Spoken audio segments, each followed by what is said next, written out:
Hi guys, ನಾನು ನಿಮ್ಮ Visha. Welcome back to my YouTube channel. So ಇವತ್ತಿನ ವಿಡಿಯೋ ಒಂದು ಇನ್ಫಾರ್ಮೇಟಿವ್ ವಿಡಿಯೋ ತಿಳಿಸ್ಕೊಡ್ತಾ ಇದ್ದೀನಿ. ಏನಪ್ಪ ಅಂತಂದರೆ information about motivation. So motivation ಏನು ಅನ್ನೋದನ್ನು ನಾವು ಪ್ರೀವಿಯಸ್ ವಿಡಿಯೋದಲ್ಲಿ ತಿಳ್ಕೊಂಡಿದ್ದೀವಿ. ಸೊ ಮೋಟಿವೇಶನ್ ಹೇಗೆ ಬೆಳೆಸ್ಕೋಬೇಕು ಅನ್ನೋದಲ್ಲ. ಆದರೆ ಈ ವಿಡಿಯೋದಲ್ಲಿ ಹೇಗೆ ಅಂತಂದರೆ ಆ ಮೋಟಿವೇಶನ್ ಬರುತ್ತಲ್ಲ, ಅದರಿಂದ ಸೈನ್ಸ್ ಏನಿದೆ, so the fascinating science behind the motivation. So motivation ಬರೋದ್ರೆ ಎಲ್ಲಿಂದ, ಸುಮ್ಮನೆ ಅಂತೂ ಬರಲ್ಲ ಅಲ್ವಾ. ಸೊ ಮೋಟಿವೇಶನ್ ಎಲ್ಲಿಂದ ಬರುತ್ತೆ, ಸೊ ಆ ಸೈನ್ಸ್ ಏನು, so what is the fascinating science behind that motivation ಅನ್ನೋದನ್ನ ನಾನು ಈ ವಿಡಿಯೋದಲ್ಲಿ ತಿಳ್ಕೊತಾ ಇದ್ದೀವಿ ನಾವು, ಮತ್ತೆ ತಿಳಿಸ್ಕೊಡ್ತಾ ಇದ್ದೀನಿ. If you are a new to this channel, subscribe ಮಾಡ್ದೇನೆ ಈ ವಿಡಿಯೋನ ನೀವು ನೋಡ್ತಾ ಇದ್ದೀರಾ ಅಂತಂದರೆ ಸಬ್ಸ್ಕ್ರೈಬ್ ಮಾಡ್ಕೊಂಡು ಸಪೋರ್ಟ್ ಮಾಡಿ ಅಂತ ನಾನು ಹೇಳ್ತೀನಿ. ಬನ್ನಿ ಗಾಯ್ಸ್, ಹಾಗಿದ್ರೆ ಈ ವಿಡಿಯೋನ ಶುರು ಮಾಡೋಣ.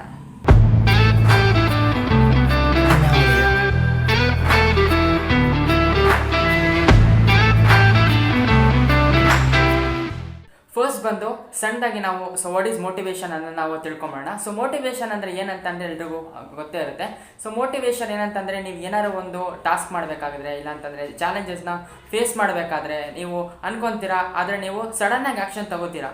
ಅದು ಆ್ಯಕ್ಷನ್ನ ನೀವು ಸೊ ಮೈಂಡಲ್ಲಿ ಪುಷ್ ಮಾಡುತ್ತಲ್ಲ, so that feeling is called as motivation. ಆ ಮೋಟಿವೇಶನ್ ಇಲ್ಲ, ನಾನು ಲೈಕ್ ಅಚೀವ್ ಮಾಡ್ತೀನಿ, ಇವತ್ತಿನ ಟಾಸ್ಕ್ನ ನಾನು ಚಾಲೆಂಜಸ್ನ ನಾನು ಅಕ್ಸೆಪ್ಟ್ ಮಾಡಿಕೊಂಡು ಅಚೀವ್ ಮಾಡ್ತೀನಿ ಅಂತ ನೀವು ಅಂದ್ಕೊಂಡು ಸಡನ್ನಾಗಿ ನೀವು ಆ್ಯಕ್ಷನ್ ತಗೊಳ್ಳೋ ಥರ ನಿಮ್ಮ ಮೈಂಡಲ್ಲಿ ಒಂದು ಫೀಲಿಂಗ್ ಬರುತ್ತಲ್ಲ, ಅದು ಆ್ಯಕ್ಷನ್ ಬಂದರೆ ಆ ಮೋಟಿವೇಶನಿಂದನೇ ನೀವು ಆ ಸಡನ್ ಆ್ಯಕ್ಷನ್ ತಗೊಳಕ್ಕಾಗೋದು. ಈ ಮೋಟಿವೇಶನಲ್ಲಿ ನಾವು ಕಂಡಂಗೆ ಸೊ 2 ಟೈಪ್ಸ್ ಇದೆ. ಸೊ ಫಸ್ಟ್ ಬಂದು ಇಂಟರ್ನಲ್ ಆ್ಯಂಡ್ ಎಕ್ಸ್ಟರ್ನಲ್ ಅಂತ ಅಂದ್ಬಿಟ್ಟು, ಇಂಟ್ರಸನಿಕ್ ಆ್ಯಂಡ್ ಎಕ್ಸ್ಟ್ರಸನಿಕ್ ಮೋಟಿವೇಶನ್ ಅಂತ ಇದೆ. ಇಂಟರ್ಸನಿಕ್ ಅಂತಂದರೆ so motivation which comes from your personal growth. ಇದು ನೀವಾಗ ನೀವು ಅಂದ್ಕೊಳ್ಳೋದು. ಸೊ ಮೋಟಿವೇಶನ್ ಇಲ್ಲ, ಇನ್ನು ನಾನು ಇವತ್ತು ಮಾಡ್ತೀನಿ, ನಾನಿವತ್ತು ಅಚೀವ್ ಮಾಡ್ತೀನಿ, ನಾನಿವತ್ತು ಒಂದು ಒಳ್ಳೆ ಇಂಟರ್ವ್ಯೂಲಿ ಪರ್ಫಾರ್ಮ್ ಮಾಡ್ತೀನಿ, ಐ ವಿಲ್ ಗಿವ್ ಮೈ 100%. ಇದು ನಿಮ್ಮೊಳಗೆ ನೀವು ಅಂದ್ಕೊಳ್ಳೋದು. It's like personal growth. So this is called as internal motivation ಅಂತ ಹೇಳ್ತೀವಿ. ಅದಾದಮೇಲೆ ಸೊ ನೆಕ್ಸ್ಟ್ ಬಂದು ಎಕ್ಸ್ಟರ್ನಲ್ ಮೋಟಿವೇಶನ್ ಹೆಂಗೆ ಬರುತ್ತೆ ಅಂತಂದರೆ ಸಮ್ ರೆಕಗ್ನಿಷನಿಂದ ಆರ್ ಸಮ್ ಮನಿಯಿಂದ ಲೈಕ್ ಬರುತ್ತೆ. ಸೊ ರೆಕಗ್ನಿಷನ್ ತೊಗೊಳ್ಳೋಣ. ಸೊ ರೆಕಗ್ನಿಷನ್ ಅಂತಂದರೆ ಸೊ ನಿಮ್ಗೆ ಯಾರೋ ಲೈಕ್ ಬಂದ್ಬಿಟ್ಟು ಹೊಗಳ್ತಾರೆ, ನೀನು ಸಕ್ಕದಾಗಿ ಕೆಲಸ ಮಾಡಿದ್ಯಾ, ಆಮೇಲೆ ನೀನು ಸಕ್ಕದಾಗಿ ಪರ್ಫಾರ್ಮ್ ಮಾಡಿದೆ ಎಕ್ಸಾಮ್ಸಲ್ಲಿ, ಆ ಥರ ನಿಮ್ಗೆ ಹೇಳಿದಾಗ ಏನಾಗುತ್ತೆ, ಸೊ ನಿಮ್ಗೇನೋ ಒಂಥರ ಶಬಾಷ್ ಅಂತಾರೆ ಅವರು. ಶಬಾಷ್ಗಿರಿ ಕೊಟ್ಟಾಗ ಏನಾಗುತ್ತೆ, ನಿಮ್ಗೇನೋ ಒಂಥರ ಎಕ್ಸೈಟ್ಮೆಂಟ್ ಆಗುತ್ತೆ. ನಿಮ್ಗೆ ಯಾರೋ ಒಬ್ಬ ಬೆಂಟ್ ತಟ್ಟ ಒಂಥರ ಅದು ಮೋಟಿವೇಶನ್ ಆಗುತ್ತಲ್ಲ, ಆ ಒಂದು ಮೋಟಿವೇಶನ್ ನೀವು ಇನ್ನೂ ಹೆಚ್ಚಿನ ರೀತಿಯಲ್ಲಿ ಪರ್ಫಾರ್ಮ್ ಮಾಡೋಕ್ಕೆ ಹೋಗ್ತೀರಾ. So that is called as external motivation. The science behind motivation ಏನಂತಂದರೆ it's the brain role in motivation ಅಂತ ಹೇಳ್ತೀನಿ ನಾನು. ದ ಬ್ರೈನ್ ರೋಲ್ ಇಲ್ಲಿ ಏನು, so what is the part of the brain ಅಂತಂದರೆ some major of the motivation which comes from the brain ಅಂತಲೇ ಹೇಳ್ಬೋದು. So different parts ಇದೆ ಸೊ ಬ್ರೈನಲ್ಲಿ. ಸೊ ಫಸ್ಟ್ ಬಂದೋದ್ರಲ್ಲಿ it is called as the dopamine. So dopamine ಯಾಕೆ ಅಂತಂದರೆ, so dopamine is also called as the neuro transmitter ಅಂತ ನಾವು ಹೇಳ್ಬೋದು. ಸೊ ಡೋಪಮೈನ್ ಅದು ಒಂದು so dopamine is also called as feel good chemical ಅಂತ ಅಂದ್ಬಿಟ್ಟು. ಸೊ ನಿಮ್ಗೇನಾದ್ರು ಎಕ್ಸೈಟ್ಮೆಂಟ್ ಆದಾಗ, ಆಮೇಲೆ ಹ್ಯಾಪಿನೆಸ್ ಬಂದಾಗ, ಸೊ ಈ ಒಂದು ಗುಡ್ ಕೆಮಿಕಲ್ ರಿಲೀಸ್ ಆದಾಗ ಸೊ ನಿಮ್ಗೊಂದು ಅದು ಫೀಲಿಂಗ್ ಬರುತ್ತಲ್ಲ, ಆ ಒಂದು ಹ್ಯಾಪಿನೆಸ್ ಫೀಲಿಂಗ್ ಬರುತ್ತಲ್ಲ, ಆ ಡೋಪಮೈನ್ ಕೆಮಿಕಲ್ ರಿಲೀಸ್ ಆಗಿದಾಗಲೇ ನಿಮಗೆ ಆ ಒಂದು ಹ್ಯಾಪಿನೆಸ್ ಫೀಲಿಂಗ್ ಬರೋದು. It is all lies in that brain. So dopamine chemical release ಆದಾಗ ನಿಮಗೆ ಹ್ಯಾಪಿನೆಸ್ ಬರುತ್ತೆ. ಆವಾಗ ಆ ಫೀಲಿಂಗ್ ನಾವು ಹೆಸರು ಕೊಟ್ಟಿರೋದು ಇಟ್ಸ್ ಲೈಕ್ ಮೋಟಿವೇಶನ್ ಅಂತ ಅಂದ್ಬಿಟ್ಟು. ಆ ಮೋಟಿವೇಶನ್ ಬರೋದು ಈ ಡೋಪಮೈನ್ ಅನ್ನೋ ಕೆಮಿಕಲ್ ರಿಲೀಸ್ ಆದಾಗ. ಸೊ ಯಾವಾಗ ನಿಮಗೆ ಹ್ಯಾಪಿನೆಸ್ ಫೀಲ್ ಆಗುತ್ತೆ, ಆ ಫೀಲ್ ಆಗ್ತಾ ಇದ್ದಂಗೆ ಸೊ ಬ್ರೈನ್ಗೊಂದು ಮೆಸೇಜ್ ಹೋಗುತ್ತೆ, ಇವರಿಗೆ ಎಕ್ಸೈಟ್ಮೆಂಟ್ ಆಗ್ತಾಯಿದೆ ಅಂತ ಅಂದ್ಬಿಟ್ಟು. ಎಕ್ಸೈಟ್ಮೆಂಟ್ ಆಗ್ತಿದ್ದಂಗೆ ಸೊ ಪಟ್ ಅಂತ ಅಂದ್ಬಿಟ್ಟು ಅಲ್ಲಿ ಫೀಲ್ ಹ್ಯಾಪಿ ಕೆಮಿಕಲ್ ರಿಲೀಸ್ ಆಗುತ್ತೆ. ಅದು ರಿಲೀಸ್ ಆಗಿ ನಿಮಗೆ ಲೈಕ್ ಹ್ಯಾಪಿನೆಸ್ ಫೀಲ್ ಆಗುತ್ತೆ. So that is called as dopamine. So dopamine ತುಂಬ ಇಂಪಾರ್ಟೆಂಟು. ಸೊ ಡೋಪಮೈನೇ ರಿಲೀಸ್ ಆಗುವಂಥದ್ದು. ಸೊ ನೆಕ್ಸ್ಟ್ ಆದಮೇಲೆ ಸೊ ಮೇಜರ್ ಗೋಲ್ ಸೆಟ್ಟಿಂಗ್ ಆಗಿರ್ಬೋದು, ಆಮೇಲೆ ಪ್ಲ್ಯಾನಿಂಗ್ ಆಗಿರ್ಬೋದು, ಈಗ ಲಾಂಗ್ ಸೆಟ್ ಸೊ ಚಾಲೆಂಜಸ್ ಆಗಿರ್ಬೋದು.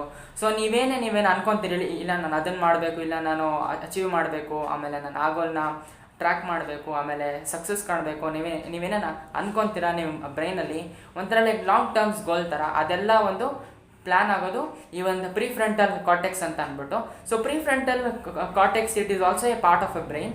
ಸೊ ಪ್ರಿಫ್ರಂಟಲ್ ಕಾರ್ಟೆಕ್ಸಲ್ಲಿ ನೀವು ಸೊ ಲಾಂಗ್ ಟರ್ಮ್ ಗೋಲ್ಸ್ ಆಗಿರ್ಬೋದು, ಮತ್ತು ಅಚೀವ್ಮೆಂಟ್ಸ್ ಆಗಿರ್ಬೋದು, ಅದೆಲ್ಲ ಪ್ಲ್ಯಾನ್ ಆಗೋವಂಥದ್ದು, ಶೆಡ್ಯೂಲ್ ಆಗೋವಂಥದ್ದೆಲ್ಲ ಬಂದು ಈ ಪ್ರಿಫ್ರಂಟಲ್ ಕಾರ್ಟೆಕ್ಸಲ್ಲಿ.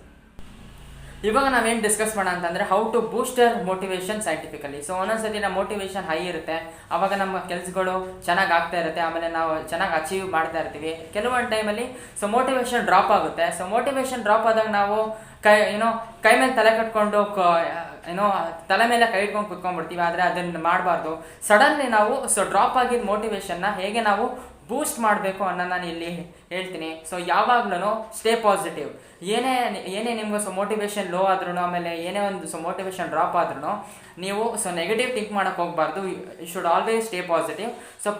ಸ್ಟೇ ಪಾಸಿಟಿವ್ ಆದಾಗ ಏನಾಗುತ್ತೆ ಅಂದರೆ ನೀವು ಪಾಸಿಟಿವ್ ಆಗಿ ರಿಮೇನ್ ಏನಾಗುತ್ತೆ ಅಂದರೆ ನಿಮ್ಮ brain it also acts positively.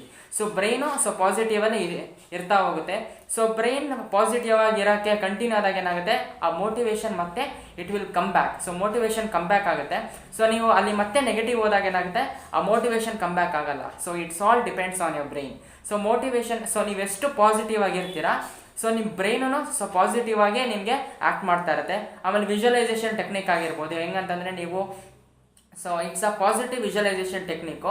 ಹೇಗೆ ಅಂತಂದರೆ ನೀವು ನೀವೇನೇನ ಅನ್ಕೊತೀರಾ, ನಾನು ಅಚೀವ್ ಮಾಡಬೇಕು, ಆಮೇಲೆ ನಾನು ಈ ಥರ ಶೆಡ್ಯೂಲ್ ಹಾಕ್ಕೋಬೇಕು, ನಾನು ಈ ಥರ ಇಂತಿಂಥ ಏನೋ ಈ ದಿನದಲ್ಲಿ ಈ ಥರ ನಾನು ಚಾಲೆಂಜಸ್ನ ನಾನು ಅಚೀವ್ ಮಾಡ್ತೀನಿ ಅಂದ್ಬಿಟ್ಟು ಆ ಶೆಡ್ಯೂಲು ನೀವೇನೇನು ಹಾಕೋತೀರಾ ಅದನ್ನ ಆ ಒಂದು ವಿನ್ಸ್ನ ನೀವು ನಿಮ್ಮ ಮೈಂಡಲ್ಲಿ ವಿಜುವಲೈಸ್ ಮಾಡಿದಾಗ ಏನಾಗುತ್ತೆ, ಅದು ಸಬ್ಕಾನ್ಷಿಯಸ್ ಮೈಂಡಿಗೆ ಹೋಗುತ್ತೆ. ಆಮೇಲೆ ಬ್ರೈನು ನಿಮಗೆ ಅದಕ್ಕೆ ಮೋಟಿವೇಶನ್ ಕೊಡ್ತಾ ಹೋಗುತ್ತೆ ಅಂತ ನಾನು ಹೇಳ್ತೀನಿ. ನೆಕ್ಸ್ಟ್ ಬಂದು ಸ್ಟೇ ಪಾಸಿಟಿವ್ ಆದಮೇಲೆ ಒಂದು ಸ್ಟ್ರೆಸ್ ಎಲ್ರಿಗೂ ಇದ್ದೇ ಇರುತ್ತೆ. ಸ್ಟ್ರೆಸ್ನ ನೀವು ಹೇಗೆ ಏನು ಕಂಟ್ರೋಲ್ ಮಾಡ್ತೀರಾ. Managing stress is very very important ಇಂದಲೇ ಮೋಟಿವೇಶನು. ಮೋಟಿವೇಶನ್ ಎಲ್ಲಿರುತ್ತೋ ಅಲ್ಲೂ ನಮಗೆ ಸ್ಟ್ರೆಸ್ ಇದ್ದೇ ಇರುತ್ತೆ. ಸ್ಟ್ರೆಸ್ನ ನೀವು ಮ್ಯಾನೇಜ್ ಮಾಡಿಬಿಟ್ರೆ ಮೋಟಿವೇಶನ್ ಸಖತ್ ಈಸಿ. ಹೆಂಗಂತಂದರೆ ಸ್ಟ್ರೆಸ್ ಮಾಡ್ಕೊಂಡಾಗೆಲ್ಲ ಅಲ್ಲೊಂದು ಅಲ್ಲೂ ಒಂದು ಕೆಮಿಕಲ್ ರಿಲೀಸ್ ಆಗುತ್ತೆ. It is called as cortisol. ಆ ಕಾರ್ಟಿಸಾಲ್ ರಿಲೀಸ್ ಆಯಿತು ಅಂತಂದರೆ ಇಟ್ ಬ್ಲಾಕ್ಸ್ ದ ಮೋಟಿವೇಶನ್. ಅದಕ್ಕೆ ಸ್ಟ್ರೆಸ್ ಯಾವಾಗ ಆಗುತ್ತೆ ನಿಮಗೆ ಮೋಟಿವೇಶನ್ ಕಮ್ಮಿ ಆಗುತ್ತೆ. ಸ್ಟ್ರೆಸ್ ಆಗೋದಕ್ಕೆ ನಾವು ಬಿಡಬಾರ್ದು.